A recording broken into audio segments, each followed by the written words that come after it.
Hello and welcome back to my channel, Bookish Lady Night, where we get a look behind the book. Today is a very special interview. It's my first one in a new series about narrators, and who better to kick it off than Teddy Hamilton? Hello, of course. He brings the voices to some of our most beloved characters, from epic fantasy, steamy romances, and heartfelt contemporary romances. So some of the narrations he's done are the Fourth Wing books, Haunting Adeline, King of Greed, and I met him at the Rit Bodice when he was there with Amy Doss for her series, Mountain Men Matchmakers. So today we're getting a different look behind the book. We're going to dig into his craft, his journey behind the mic, and what makes bringing so many diverse characters to life and how it happens. So thank you so much for joining me today. Yeah, thanks for having me. We were talking about how long it's been. We've been talking about doing this for months. Yes. Yeah, so I'm glad that and thank you for being patient with me. Of course. I know you're busy. It's like every other day a Teddy Hamilton book comes out on Audible that you've narrated. I know, I'm saturating the market. It's bad. No, it's a good thing. We love you, so it's a good thing. So I was just talking to him before we started recording. I went to the Rit Bodice last night and I saw Julie Murphy and Sierra Simone for their new book that just came out, The Fundamentals of Being a Good Girl. And he did the prologue. And we were just chatting about that. And do you want to tell them a little bit about that? It's not even really my book. I think isn't that Connor? Is it that Connor Crace? It's Connor, but you did the prologue. And, but I did the prologue because I can't help but even stick my face into even just wherever I can. But it was fun. I mean, the character's really funny. And it's like, I mean, I don't think I'm giving anything away, but by talking about footnotes are like commentary on what's happening. Yeah. From my character. It's really fun. Yes. I've noticed that when I was flipping through the book in the line before we got the book signed, there was tons of them throughout the book. I was like, this is awesome. It's like the inner dialogue of the inner dialogue. Yeah. So I really liked it. So I thought we could start off today with icebreaker questions and then go into some other ones. So if you could describe your narrator voice in 3 words, what would they be? It's just me. It's just you?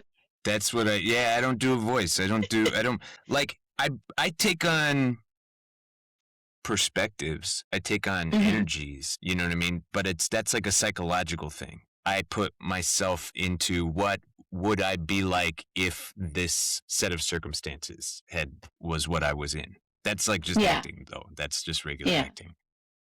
Yeah. But I will say there is something weird where I think when I'm generally talking, you'll even see here when we're talking, I'm very whatever. I'm just Andrew. How's it going? What's up? And then once I start reading, I will kind of drop down into a more intimate space. And even my sister at one point, when she was listening to one of my non-romance books, my sister does not listen to my romance books. She said, "Your voice is so deep." And I was like, "Huh?"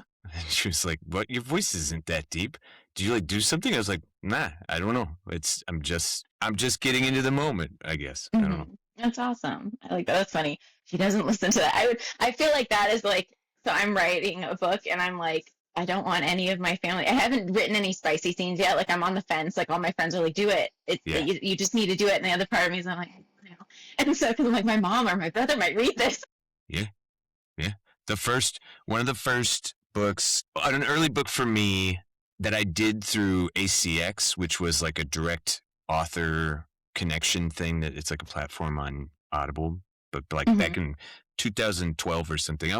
I think I'm saying something about I don't want to call anybody out for anything. It was nothing bad. It was just that the author, when we were discussing, was saying this. She was like, I don't know, I can't really, my mom would disown me if she knew what I was writing, kind of thing. And I was like, that's my family, everybody knows about Teddy Hamilton. Yeah. And I think my mom does kind of sometimes go whatever, do it. I don't want to know too much about it, but I guess I'm glad you're happy. That's awesome. So what's the most common reaction you get when people realize you're the voice behind so many beloved characters? Yeah.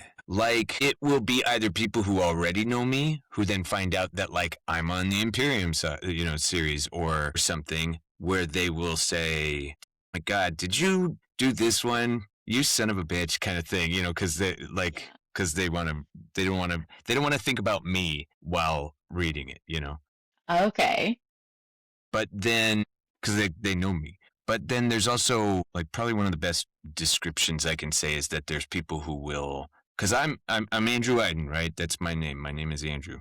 I read under Teddy Hamilton for this specific subgenre or genre. I'll go up to like at industry parties and I'll meet like, you know, other narrators who I've never met before or something, and I'll be like, oh hey, how's it going? I'm Andrew, and they'll be like, oh yeah, cool. And you can tell they're still kind of like looking around a little bit, like who else is at this party I was hoping to see, and then I'll be like, yeah, I mean, I narrate under Teddy Hamilton, and they'll suddenly go like, what? You're Teddy Hamilton? And I go like, I mean, yeah, yes, I am. You know, so like there's a little bit of that. But I've even had, Jesus, I was at a funeral this past year, and I had this girl come up to me. I was like talking, and this girl came up to me, and she was like, this is a really weird place for me to ask you this question, but like, do you narrate audiobooks? I said, yes. And she said, are you Teddy Hamilton? I said, yes. She said, okay, I'm not like, I don't listen to Teddy all the time, but I am currently listening to Witches Get Stuff Done, which was a book I did at some point. And so it was just like, she was currently like, she like listened to it on her way to the funeral. And then, oh my gosh, at the funeral, she then suddenly heard me and was like, why is my audiobook on right now? So funny. Yeah. I love it. That's a very, unique situation. It's a very horrible timing, but cute story. Like that she heard you, and then she's like, "Oh, it's you." So, well, it also made my family, because it was a death in the family that was very sad. But it made my cousin, whose wife had passed away. I'm gonna get teary-eyed talking about it. It made him smile. You know, it made him laugh because he knew the person who was saying that. So then. He was like, like it made him laugh on a very sad day. So like that was cool. Yeah, that's good. That's good. Yeah, that's a hard day, and I am sorry for your loss. I know we talked during that time briefly. So yeah, it's all right. Thank you. I appreciate it. So, do you listen to audiobooks for fun? And if so, who are some of your favorite narrators? Yes, I do. I'm a big fan of, there's this one narrator named Hilary Huber, who I love listening to. There's a guy named Simon Vance, who I kind of hate how much I like his narration, but he's so good. And it's only just because he's so good and he's known for being so good. And so like, he's like in the narrator community, he's, one of the God type narrators, and it makes sense because he's so good. There's also a guy named Ray Porter. So like I like to read, when I listen for my own fun, I will tend to listen to fantasy or sci-fi. And there's this guy Ray Porter who I got excited when I met him because I had been listening. He does this book series called the Bobiverse, which is like a weird guy who, whatever, it's a whole thing. It's very just deep sci-fi nerd book, but I was listening to it and I was obsessed with it, and also he was so good in it. And then like I met him at a party, and I hit him because I was like, "You're Ray Porter" or something like that, and he was like, "Why are you hitting me?" And I was like, "Oh, sorry, I'm fanboying right now." Is why. That's awesome. It's like you're like for us, like authors, like a unicorn author that we just don't know about. We're ever gonna meet, but then when we meet him, it's like this amazing moment. So that's cool. Yeah. I don't know if I've heard him narrate. Now I'm gonna have to look him up. Ray Porter? Yeah. Yeah, he's good. You know who's also good, and she deserves all the love that she gets, is Julia Whalen, who I just did a Sierra Simone series with her. Yeah. She's so good too. But it's also fun because like now I've worked with her and I've known her for years and years and years. So she's like a friend. So it's harder to think of her. Yeah. I just to do like the fan thing because you just think of her as a friend. But she's good. But she's very good. And she's also very smart, and she's very kind in that sometimes I'll need advice on stuff and she'll give me good perspective that not a lot of people can give. Oh, that's wonderful. It's good to have a community like that, and you can bounce ideas off of. And I'm assuming you guys get just as much kind of like in a plot hole, not necessarily because you're not writing it, but like you're trying to deliver it. And sometimes that might be dicey. Like, how do I want to bring this character forward or this scene? Yeah. That's what this might be part of a different question, but since we're here, like that's, I think, probably the most important thing is, but my answer to that lies in getting into the head of the author. Mm-hmm. You know what I mean? Like I want to read the book exactly the way that the author hears it in their head when they're writing it. That's what I want to try and do. Like, Okay. I'm not a fan of, well, you know, like everything's art is subjective or whatever, you know, and like like even if the author themselves have written it without all the answers, you know, laid out, and it's okay for to come up with their own conclusions on things. That's not what the moment I start saying it out loud, I have to make choices. Yeah. Do you know what I mean? I'm not allowed to do like a couple versions of it. Get out of here, he said, or maybe he said, get out of here. You know what I mean? Like I have to choose exactly how the characters feel, which then means I'm not leaving the book up for interpretation. I'm interpreting the book, which means I need to get into the author's head as much as I can. So what is the misconception people have about audiobook narrators? Have you come across any? That it's about the voice.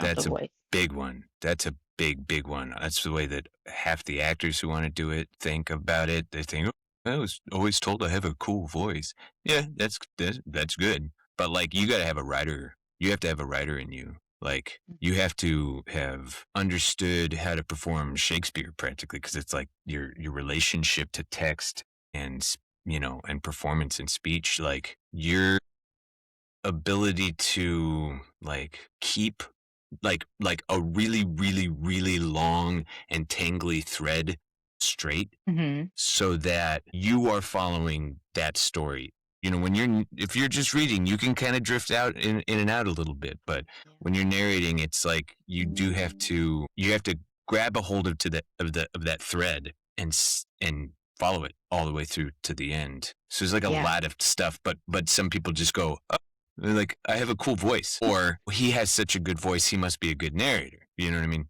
There's so many other things that are going into it that the voice is nothing but like a mask. You know, the voice is just a costume that you're wearing. That's an interesting way to think about it. Yeah, because you're sometimes playing multiple people in a story, and you have to give each of them their own unique identity. Yeah. I like that. What is your favorite type of book, or favorite book? I know that's like picking your favorite child, but like, and you've done a lot of them, but is there a certain one that you really enjoyed doing, or a certain type of book you really enjoy doing? Do you know, up until recently, my answer to that question would have been this book that I did called Mun Mun, which was a crazy sci-fi book, fantasy. I don't even know what it was. It just took the concept that however much money you have determines how large you are in physical size. And so, you know, if you have if you're a poor person, you know, you have no, you know, you're unhoused, you have no whatever, then like you are the size of like a small mouse, and like your entire house is like a cardboard crate, you know, but it's like a 2-story house for you.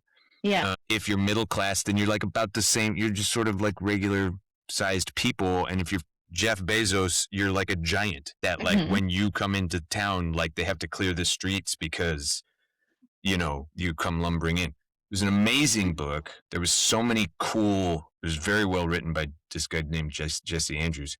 Anyway, it's not my favorite book though, so I don't know why I'm spending so much time with it, but it was, but you have a new one now. Yeah, there's a book that I just did this past year called The Sideways Life of Denny Voss. Holly Kennedy. Okay.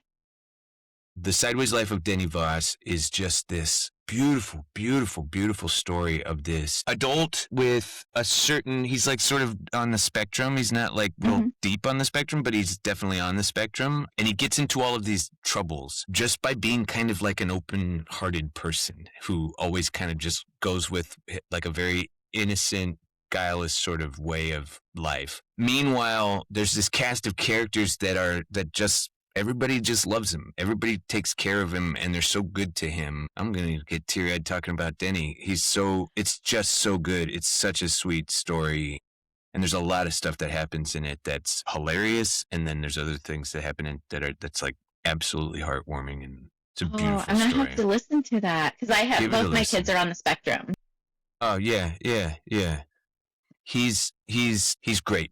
He's a great guy. And the book is so good. And Holly did a really good job of writing, and she's a very good writer, and she was very knowledgeable and sensitive in the way in which she handled some things. And it's really funny. It's a really funny book too. But it's definitely one that like is one of those books that you leave feeling better about life and about, which I think there's a lot of, everything's really rough right now. Everything's very heavy right now. That book is very nice. It's not fake. It's not false levity. Mm-hmm.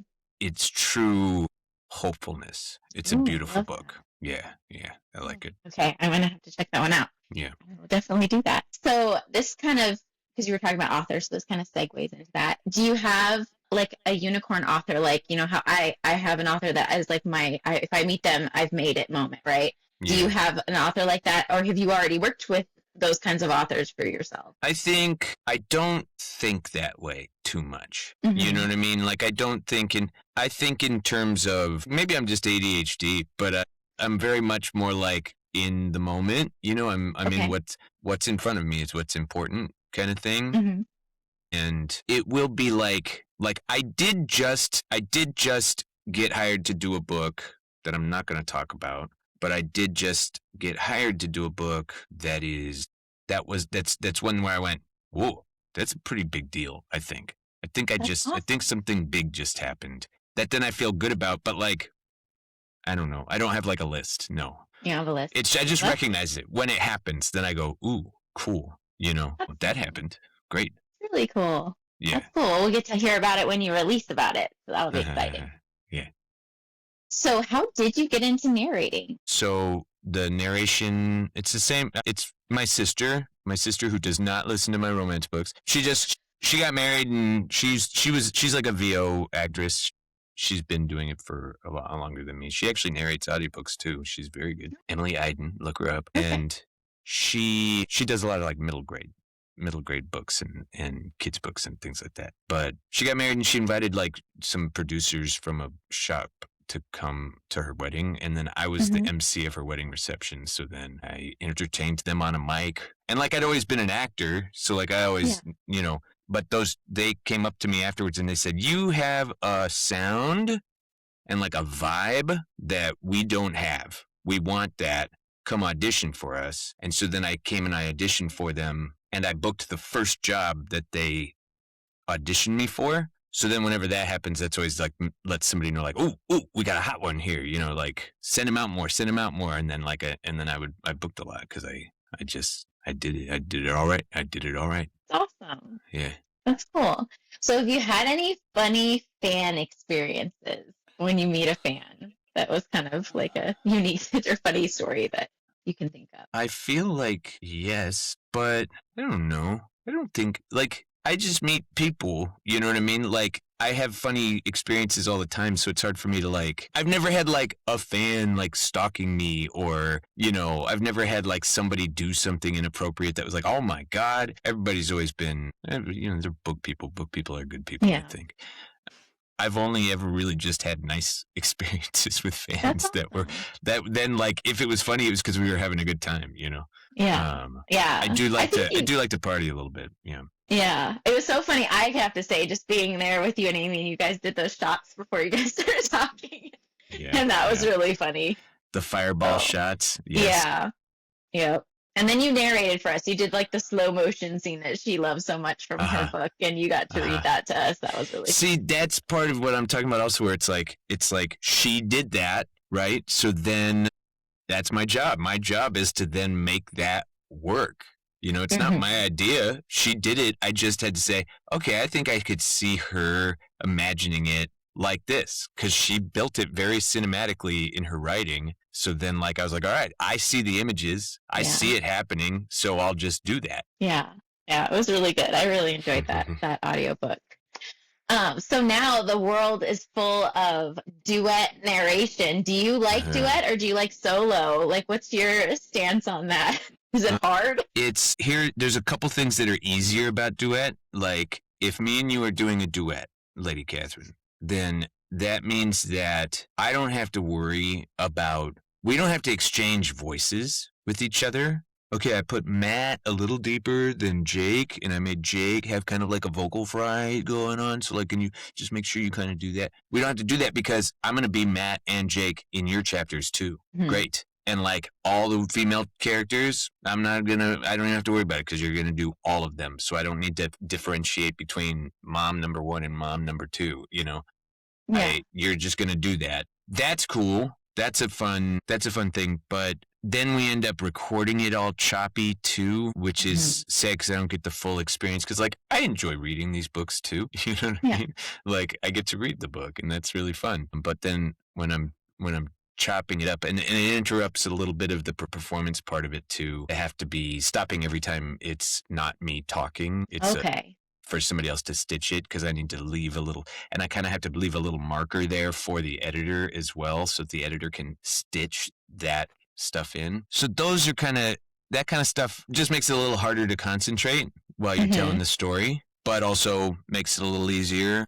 So there's like sort of a give and take with the whole thing. The other one is I just did a Lauren Blakely book that's like, it's making the rounds on social media right now. She's a bit bending the rules, and she set up me and Samantha Brentmore to be in the same studio at the same time, like to record live with each other. Wow. Which there's books like that. We do that. Like all of the Sierra Simone books we did live with each other, you know.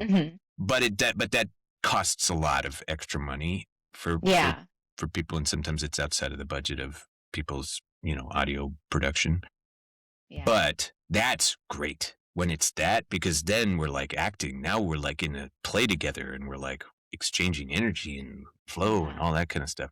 Like even the one that I did with Samantha, we were in a studio where we could also see each other. Like she was, I'm doing that with, for an Elsie Silver book too, which is, so like, I like that they're starting to be like, you know what, let's just, the sort of like the remote duet stuff is easier for my schedule too, because I can just like pound out all the wild lines, you know, for your chapters, and that takes me, I don't have to sit there while you're also reading.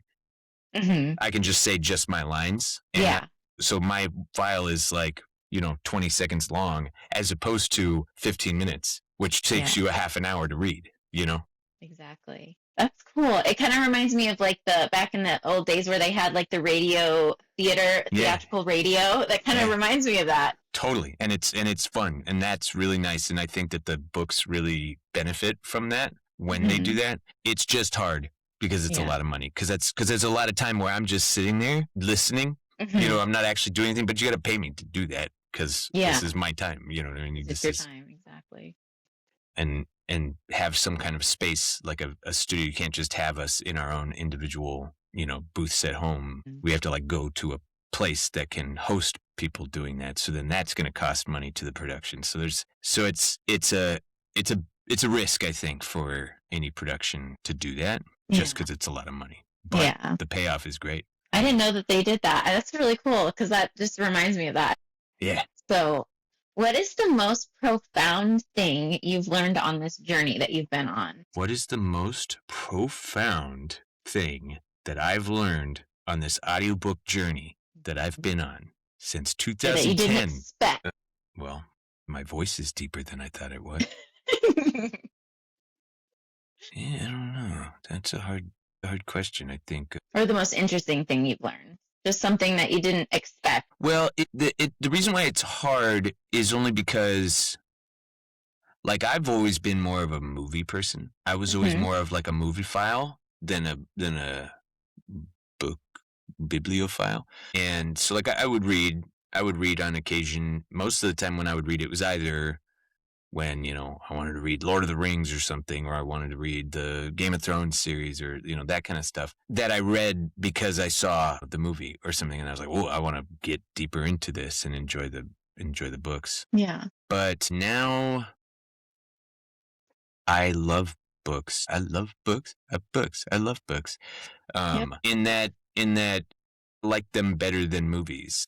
Movies seem so cheap and shallow in comparison. And like, I know that that's sort of the point of, it's a briefed up version of whatever, you know, a book can be. You can't make the whole book into a movie or something like that. But at the same time, even just the storytelling that's in books is so much more in depth and deeper than movies and TV. It's not to say that there's some really good movies where you can say a lot with just a picture, and that's amazing too. When it's in the hands of a master, a film can be,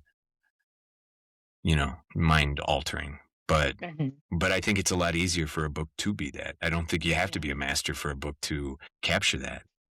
It's like that line, the book was better, or that didn't happen in the book. Like, you just have that line of like, it just brings so much more. Especially, I feel like, and you might agree, my imagination paints so much of a more vivid portrait or portrayal of a character than can be shown on a screen. Yeah.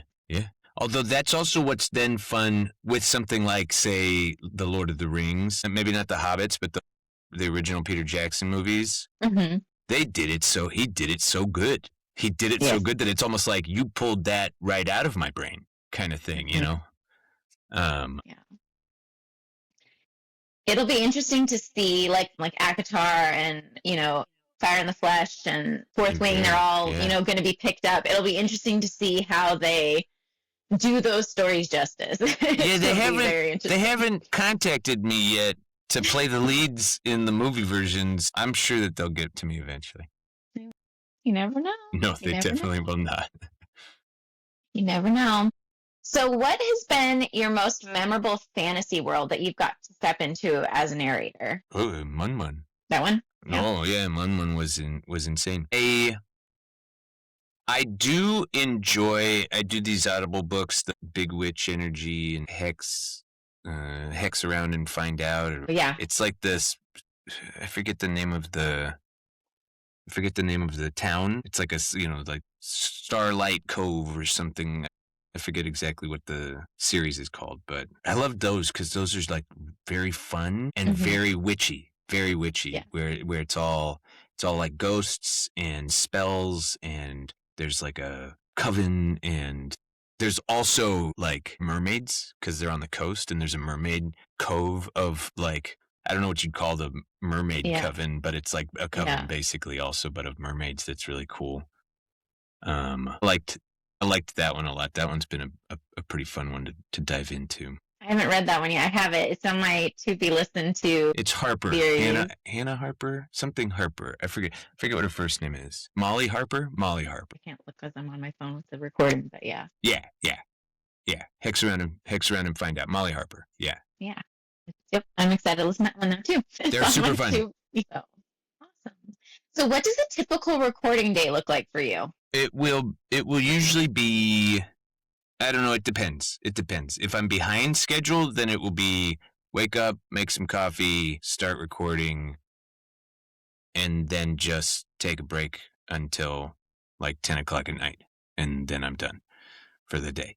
Mm-hmm. If I'm not behind schedule, then I will prefer to spend my morning doing something else, and then I work at night. I'm just better at night. I'm more of a night owl, so I'm better. I call them shifts. So I'll take like the afternoon to evening shift. Mm-hmm. If I don't have a bunch of stuff, if I'm not way behind, which most of the past like 2 years I've been nothing but constantly behind because there's too many. I've said yes to too many things. But I'll work from like 4. I'll work from like 4 to 10, and I'll say I'll work from like 4 to 6, take a break, 6 to 8, take a break, 8 to 10, take a break, and hopefully I've created about 3 hours of finished audio. That's a lot. That's a lot. Yeah. That's a lot that goes into it, because you think like the audiobook I'm listening to right now is like 9 hours, so the amount of time that went into that is probably maybe double that because of all of the retakes and stuff. Yeah, they say that if the standard, not everybody's, and it doesn't have to be this, it's just like the average is every 2 hours inside the booth recording should produce about 1 hour of finished audio. And I've found that that's pretty accurate. Sometimes the book really flows, or you're just like in it, you're just really feeling it, and you'll create an hour in like maybe an hour and a half or something like that. But sometimes you're not. Sometimes you aren't feeling the book at all, or you don't, you're just not having a good day. and it'll take 2.5 hours to get 1 hour done. Yeah. It's kind of like if you have multiple projects, is it the same kind of idea like us as like mood readers? Like you'll start on one, but if it's all kind of due at the same time and you're not feeling it, you'll skip over to another one, like a different project? Or are they kind of just go in chronological order? No, I'll do that too. Yeah. What I'll do is I'll work on 2 a day. If I'm behind, I'll work on 2 different ones in the day. But like most of them have due dates, I've told them when I'm going to turn them in. So like that I'll do more chronologically, but sometimes I'll be like, I'll spend my morning working on Hex Around and Find Out. And then I'll take a big lunch or something and go walk around and then come back and start, Haunting Adeline in the evening time. And yeah, it's like 2 jobs. It's like having 2 jobs. Yeah. Yeah, you have to wear 2 different faces because like one's more of like cute funsies and another one's like really dark. So it's like you wear different hats. So how do you prepare to narrate a new book? Do you read it first? Do you skim it? Or do you just like go at it? That depends. Most of the time at this point, and especially when it's maybe a series that I already know, or if it's an author that I already know very well, or if it's like what I would call maybe would you call it like boilerplate romance or something, where it's like it's just kind of a fun romp through a romance, storyline. It's not like trying to break the world or anything or crazy twists and turns. Then I'll just jump in and like live in it in the moment and read it. But if it's one that I think, if I don't know who the author is, or if I've got a sense that this is like, okay, this is going to be like a spy romance, there's probably going to be like accents and things like that. Like I can just sense that this one's going to need me knowing what's happening. I can't just jump into it. So then I'll either do that work myself and just kind of breeze through it. But I think I'm actually bad at it.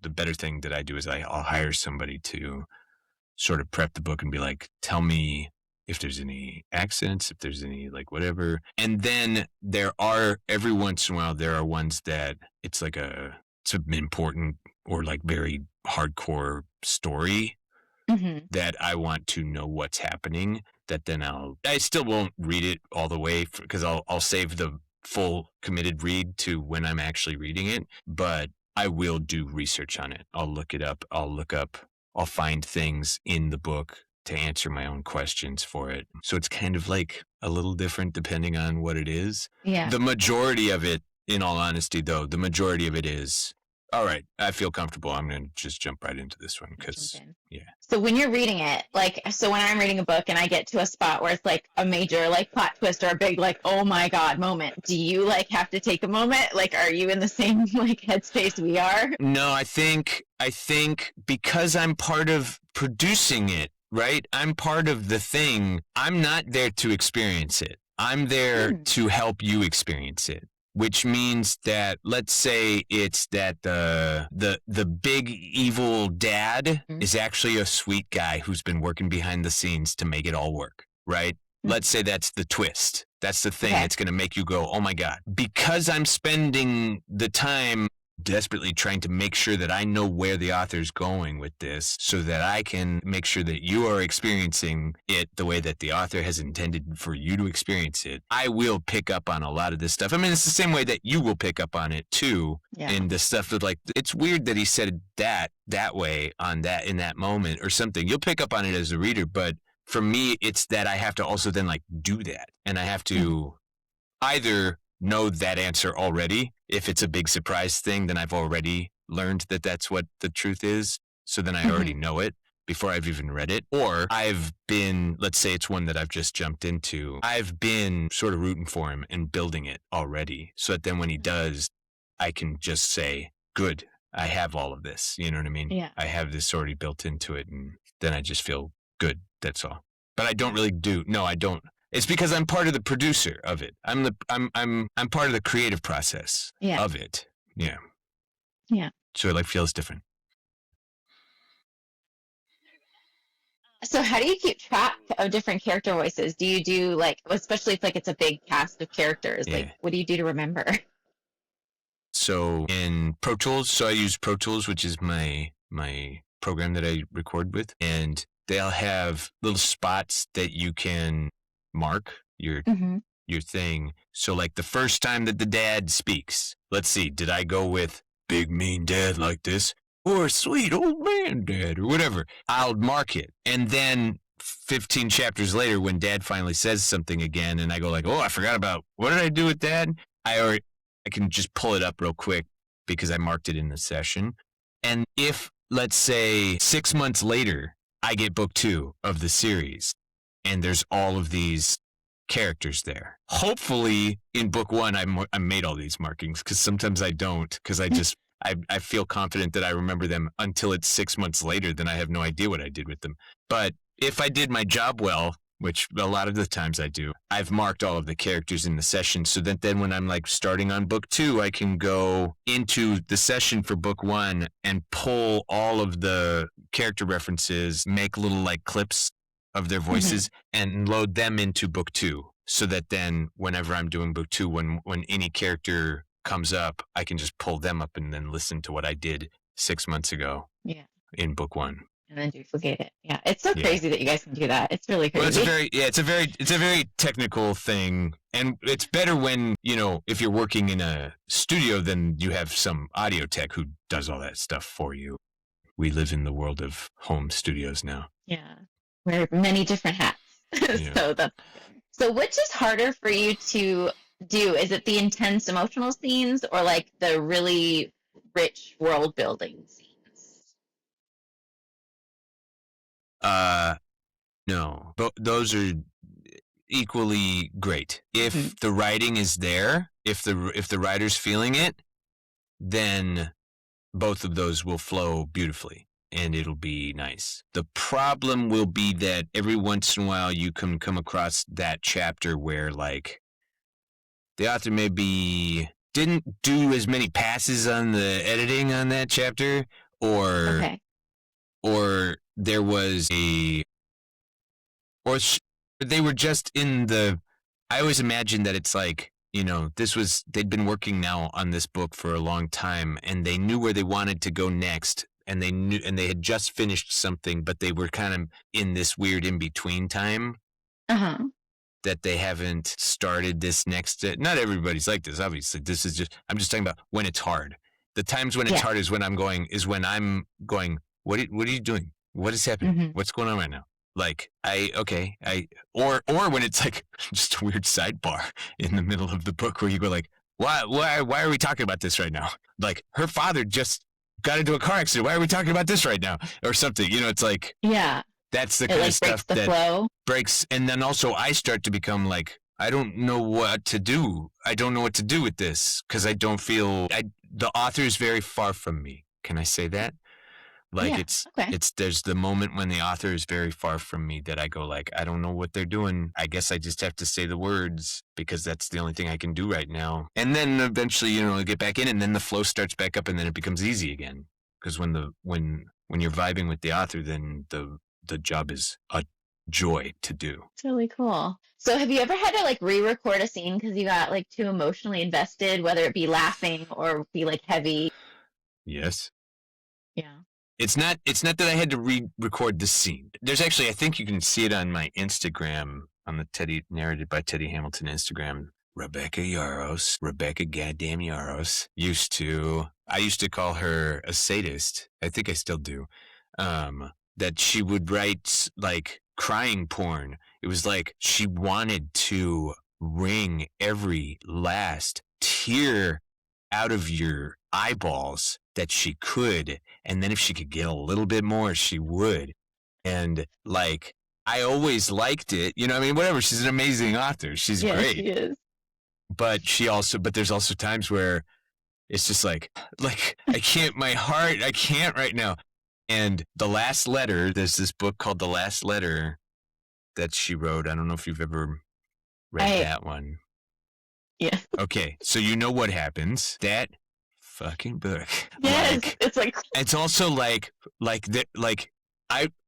I have all of these outtakes that I posted on my Instagram of The Last Letter, because it was like it's been years since that one came out, so I felt I was safe. But it's just me like being like, are we gonna open a, are we going to start a new clubhouse? Jesus fucking Christ. And it's just me breaking down because I couldn't take it, because it was so sad and so beautiful, but also so sad that then I would be like, fucking Christ, because I was sobbing. I couldn't stop sobbing. It was just like snot and, tears the whole time that I'm recording. And, but it's not go back and fix.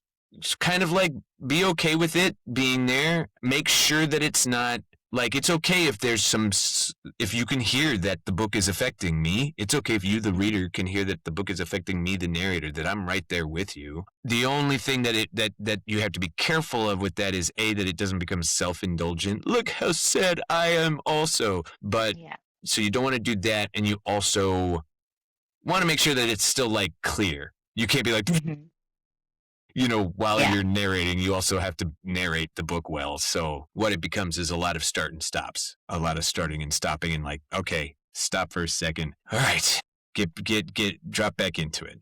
All right, record. Yeah, she's really good about like ripping your heart out. She like the queen from Once Upon a Time, the one that like crushes the hearts. Yeah. Like I love her. She's one of my favorite authors. I actually make cards based off of Fourth Wing. I'm licensed with her. I love her. So I love her. But she like crushes my heart. Yeah. And she's not even sorry about it. Yeah, she likes it. She enjoys it. She's like, get it all out. Get it all out. Yeah. You got very some more cathartic. in there, don't you? Yeah. Yes. She's very much, I do a feature called Meltdown Mondays, and she's usually the author that I put there because she emotionally damages me. Yeah. Well, she does me too. Well, no, I'm not alone. So you do narrate a lot of romantasy books. What makes this genre fun and or challenging for you? Like romance in general or romantasy specific? Probably romantasy specific, because I feel like there's more components in that one that you have to like contend with, but maybe not. Maybe I'm wrong. I mean, yeah. It's like a style thing, romantasy versus like modern contemporary romance, because there's always like a little bit more tongue-in-cheekiness to romantasy because it's fantasy, because it's, because there's also dragons. But I think, what's the question? What are you asking me? Sorry. So what makes this genre fun and or challenging for you when you go to perform it? Yeah. No, I think it's kind of the same. I think I don't treat it any differently. I don't treat, there's a little bit of a style choice that needs to come in, but you could also get that for a rom-com versus one of those like therapy porn books, or a Rebecca Yarros sob porn book. Like, there's a little bit of a style choice, but it's still just like people. It's still just people. That's the one thing that I'm going to go back to the profound realization that I've had in my 15 years. 2010 is when I did my first book. No, 12 actually, I think. Whatever. I don't know.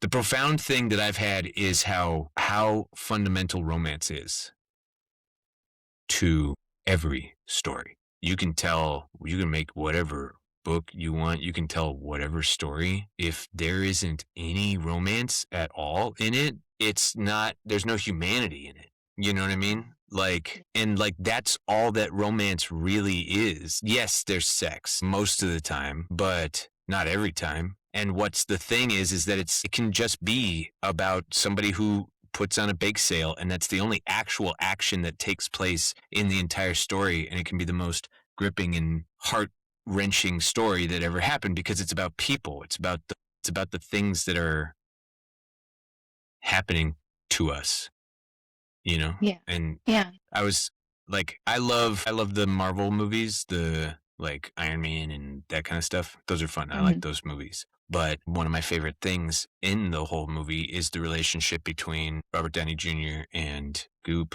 What's her face? Pepper Potts. Yeah, but what's her name? Gwyneth Paltrow. Yeah.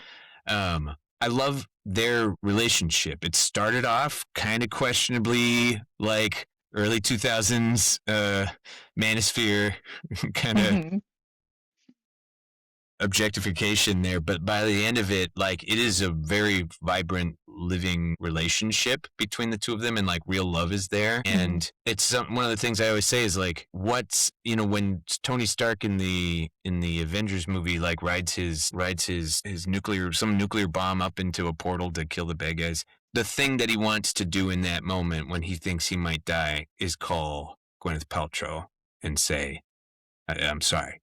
You know what I mean? Like, that's romance right there. Why is that the most important thing? Because that is one of the most important things. That's how fundamental romance is. Yeah. It's like fundamental to us as people. You look at all the shit that's happening with the Epstein thing. I'm not going to get, don't worry, I'm not going to get into the politics right now, but you look at like Epstein, you look at so many of the issues in the world, it's like power and greed and sex. Those are three of the most hugely influential driving forces of humanity. Our best things and our worst things. At the core of them are like these three things, and one of those things is sex. You know? Yeah. It's a fundamental thing. It's a core value thing. It's something that's like, without which we aren't even humans. Exactly. Yeah. I definitely agree with you on that. So there's my profound thing. Sure. There's my profound thing that is very learned. Profound. So when you are narrating, what's your favorite type of voice to do as far as for the male voices? Do you like the broody, the golden retriever, the villain? No. Which one do you like? I have recently, God of Fury, Nikolai. Have you read God of Fury? Not yet. Okay, God of Fury, Rena Kent. This is dark romance. This guy Nikolai. And also, to be honest, I think what's his face? Meadows. What's that guy's name? Zayden Meadows. Yeah, Zayden Meadows. That guy.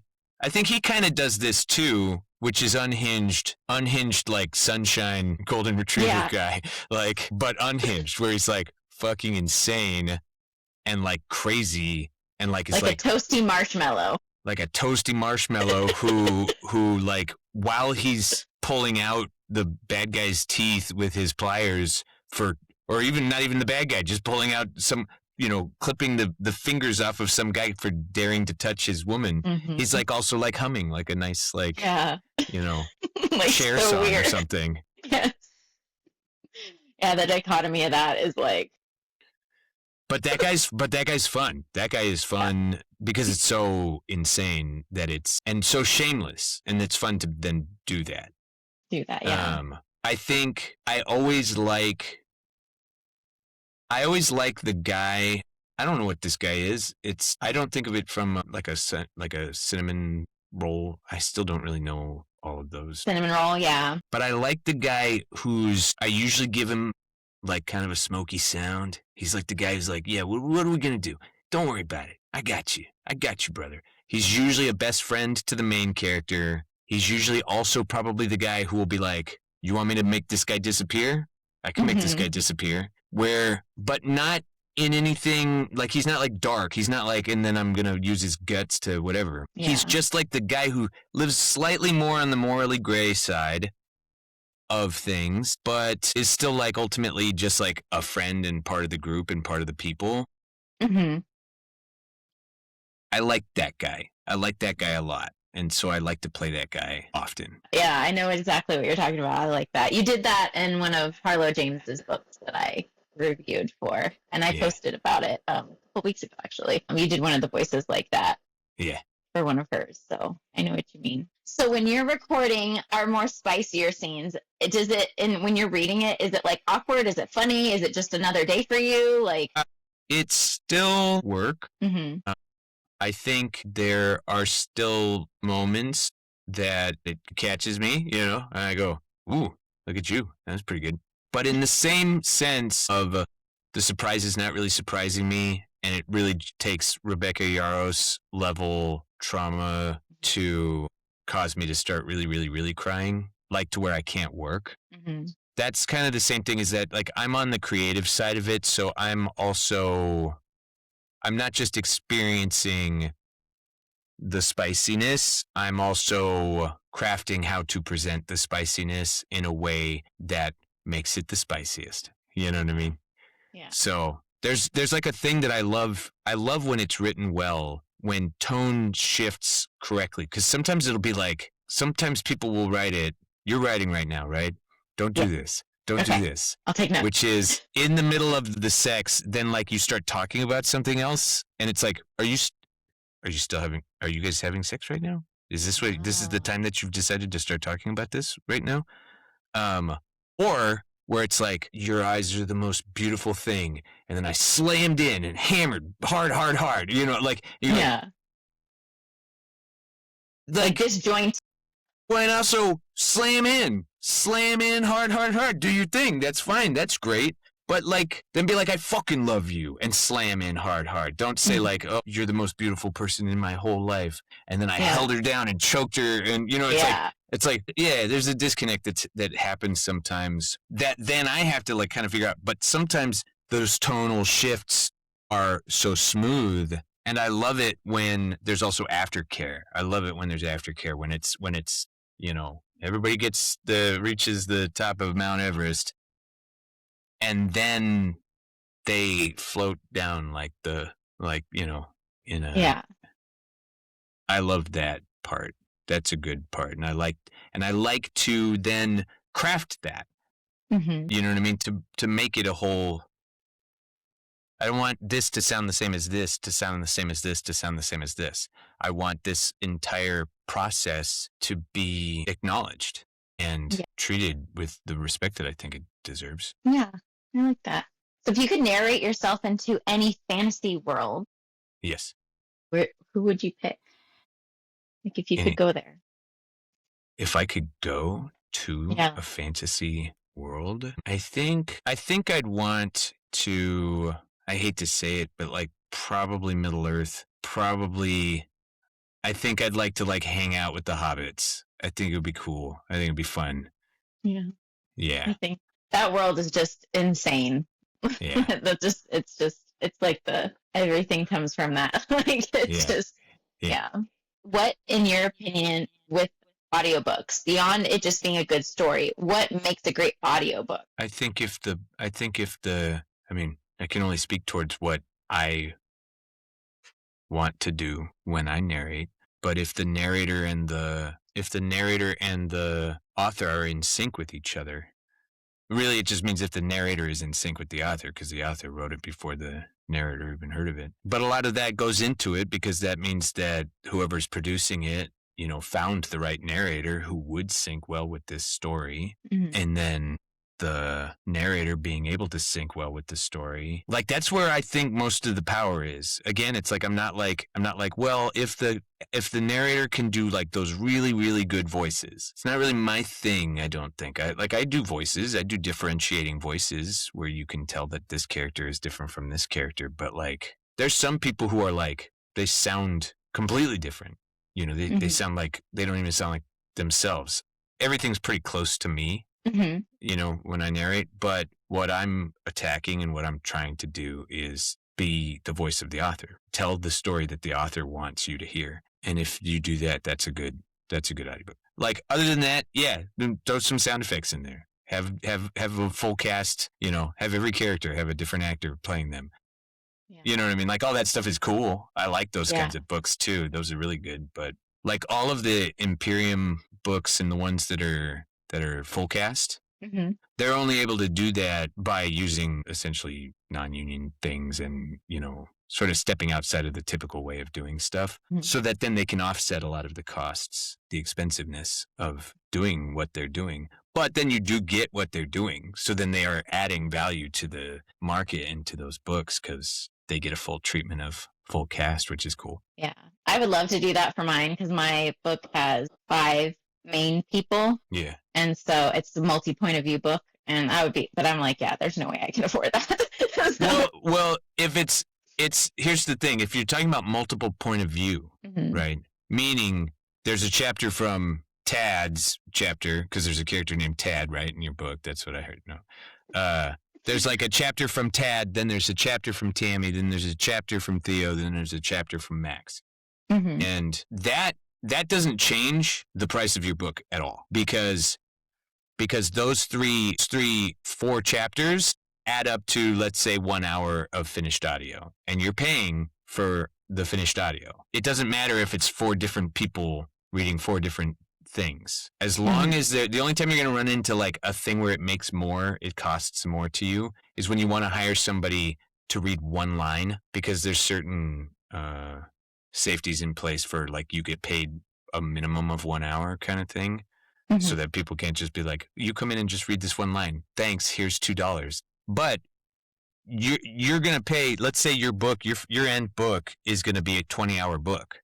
It doesn't matter if those 20 hours are chopped up to 5 different people. You're still paying for 20 hours. That's what you're paying for. Now, if you want to make it a full cast, all the dialogue is this guy, all the dialogue is, like they're doing that, as opposed to just chapter 1 is Teddy, chapter 2 is Jason Clark, chapter 3 is Samantha Brentmore.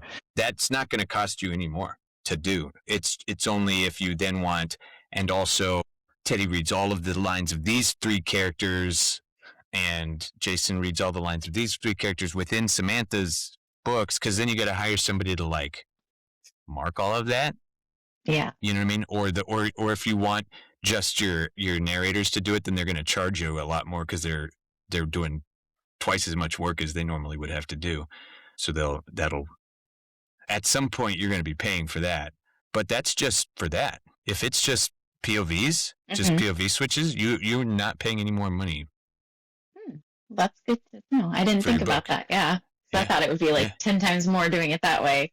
No, because they're not talking they're not talking at the same time. You know what I mean? You're just paying for, you got to pay a certain amount for chapter 1, and you have to pay a certain amount for chapter 2 and chapter 3, and all of those put together is your bill. But it doesn't matter if that big check that you write is actually 3 smaller checks. Interesting. Yeah. So I have one more question. Yes. Well, 2 technically. But would you rather have dinner with one of your favorite characters you've narrated, or an author? And they could be living or not. I would rather have dinner with the author. Who would that be? Although Denny Voss. Although if I would also love to have dinner with Denny Voss. Yeah. Yeah. I'd have dinner with Rebecca Yarros. You haven't yet? I would feel like that would be a thing. No, I don't think I've ever spoken with Rebecca Yarros. So you don't really always get interactions with authors then? No, yeah, because she's always published.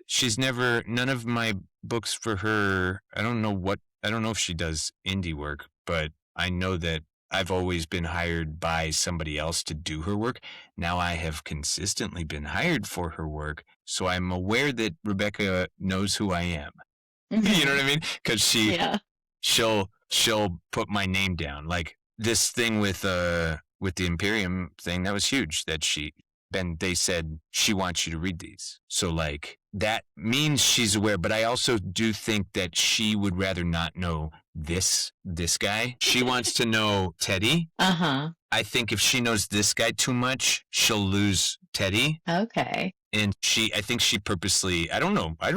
Maybe she just doesn't like me. I think she purposely stays away though. I do. I think that because I'm sure that there was, and I never want to impose on anything. So I've never gone like chasing her down to be like, Rebecca, hey, Teddy Hamilton here. Would you go have dinner with me? Although I would go to dinner with her. It'd be fun. Yeah, I totally would do that. I would want to like hide under the table and listen to the conversation. I would love that. She's like amazing. How her brain works. How so many of these authors work. Like hearing them and then you bring them to life and it's just like, it's amazing. So yeah, I love all that. Well, that's what they're going to be saying about you. I don't know. We'll see. I'm going to be, I hired an editor and she has it. So probably thinking like April, May, I'll self-publish. I already have the cover. I already did the book blurb on the back. So yeah. We'll see. But, that's exciting. Yeah. Well, thank you so much for joining me today and chatting with me. And so you have the Lauren Blakely books coming out. You said that one's filtering around so we can hear that one. So I'm excited to hear that. And I appreciate you taking time out of today and being my first narrator interview that I've gotten to do on this channel. Can I tell you one other thing? When is this going out? When are you going to drop this? This will go out next Friday, this coming Friday. Okay, I don't know if I can talk about it then. Well, I just found out that I got nominated for an award. Ooh. But they haven't been announced publicly yet, but my producer said that they had been contacted because they tell the producers ahead of time so that they can like prep their stuff, their social media stuff and whatever. Oh, that's cool. but so they reached out and they said that I was nominated for an award. That was exciting because it's also a book that it's just me. I've been nominated for these Audies before, but I've even been on a couple books that won. But this is the first time that it's just me. That's all it is. It's just me as the narrator. It's not like a multi-cast book or anything like that. So That's awesome. yeah. That's so cool. Congratulations. That's a big deal. That's really great. Yeah. Congratulations. That's Thank a you. big deal. Yeah, it feels good. Yeah, it feels good. Well, thank you. And for all of you out there, thank you for joining us as we got another look behind the book. And I will link below a couple of the audiobooks that are my favorite by Teddy. And follow me and follow him and enjoy reading. Bye.